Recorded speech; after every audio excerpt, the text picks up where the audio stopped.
আসসালামু আলাইকুম, আশা করি সবাই ভালো আছেন। তো সকালবেলা এখন হাঁসগুলা বাইরে ছেড়ে দিলাম। তো এখানে হাঁস আছে, ডিম পাড়ার মতো হাঁস আছে 104টা। আর এর সাথে পুরুষ হাঁস আছে 8 থেকে 9টা পুরুষ হাঁস আছে। তো আজকে প্রায় বিগত 3 মাসের মতো হইলো আমার হাঁসের ডিমের পার্সেন্টেজ খুবই কম, মানে 50% ডিম পাইতেছি।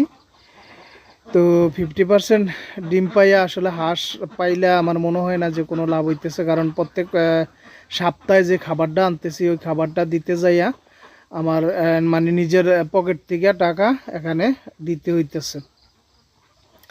তো আসলে আমি যেটা এখন মনে করলাম যে হাঁসগুলো হয়তো বা যেহেতু হাঁসের বয়স হয়ে গেছে, যার কারণ হাঁসগুলো ডিম দিতেছে পরে আজকে 16-17 মাসের মতো ডিম দিতেছে। তো আমার মনে হয় না যে আর ভালো ডিম পাবো হাঁসের থেকে। তো আর 10 থেকে 15 দিন দেখবো, তারপরে হাঁসগুলা বিক্রি করে দিব, কারণ লস দিয়া তো আর হাঁস পাইলে লাভ হইব না। আর গত 1 সপ্তাহ আগে যে ভিডিওটা করছিলাম ওই ভিডিওতে বলছিলাম যে আমি হাঁসের কি কি খাবার দেই। তো আমার দুই একজন কমেন্ট করে বলছিল।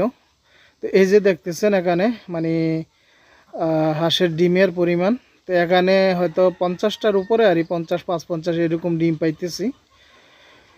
তো এর বেশি ডিম আসলে হইতেছে না। তো গত কয়েকদিন আগে আমি যে ভিডিওটা করছিলাম 10 থেকে 11 দিন আগে বলছিল যে আমি হাঁসের দান দেওয়া বন্ধ করে দিতাম, মানে শুধু লেয়ার ফিটটা দিতাম। তো আসলে ওই পরামর্শটা নিয়ে আমি আসলে আজকে প্রায় 11-12 দিন ধরে সামান্য পরিমাণ গম আর বাকিটা লেয়ার ফিট দিতেছি। তো আজকে প্রায় 11 থেকে 12 দিন 12-13 দিন হবে। তারপরও ডিমের পার্সেন্টেজ কিন্তু বাড়তেছে না। তা আমার কাছে যেটা মনে হয় যে হাঁসের হয়তো বয়স হয়ে গেছে, হাঁস মনে হয় আর এর থেকে ভালো আর ডিম দিবে না এই বয়সে আইসা, কারণ যেহেতু 16-17 মাসের মতো হাঁসের ডিম দিতেছে।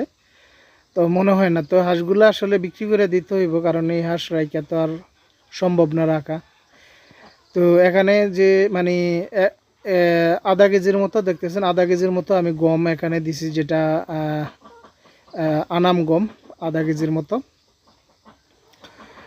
তো এই গমটা সাথে মানে ফিডের সাথে সাথে গমটা দিতেছি আর।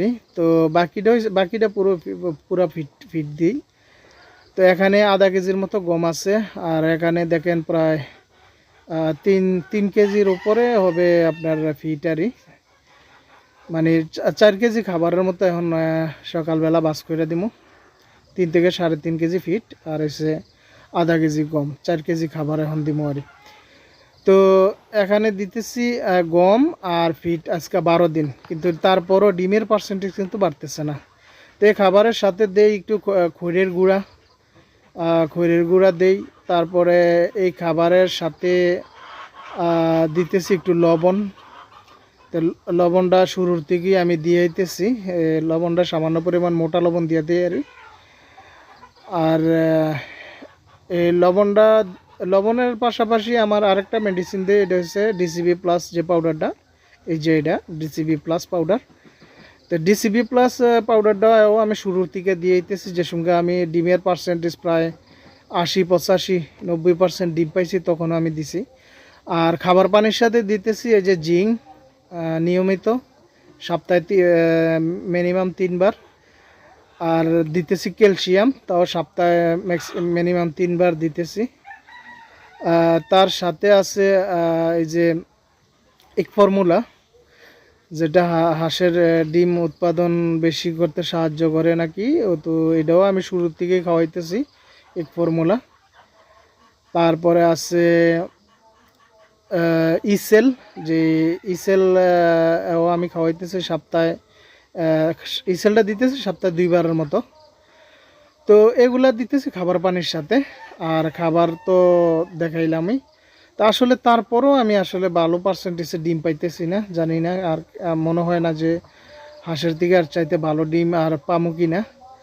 তো যদি আপনাদের কারো কোনো পরামর্শ থাকে দিতে পারেন। আর আমার মনে হয় যেটা মনে হইতেছে যে হাঁসের হয়তো বয়স হয়ে গেছে, যার কারণে আসলে ডিমের পার্সেন্টেজটা আর বাড়বো না মনে হয়। তো তো এখন ডিমগুলো আমি বাড়িতে পরিষ্কার করলাম, এখানে 30টা। আর এখানে হয়েছে 24টা ডিম। তো এর টোটাল 54টা ডিম আমি ঘরে পাইছি, আর হয়তো ওই খামারে বাইরে আরও 1-2টা ডিম পামু, এরকমই রেগুলার। তো সবাই ভালো থাকবেন, দোয়া করবেন, আর আমিও সবার জন্য দোয়া করি। আল্লাহ হাফেজ।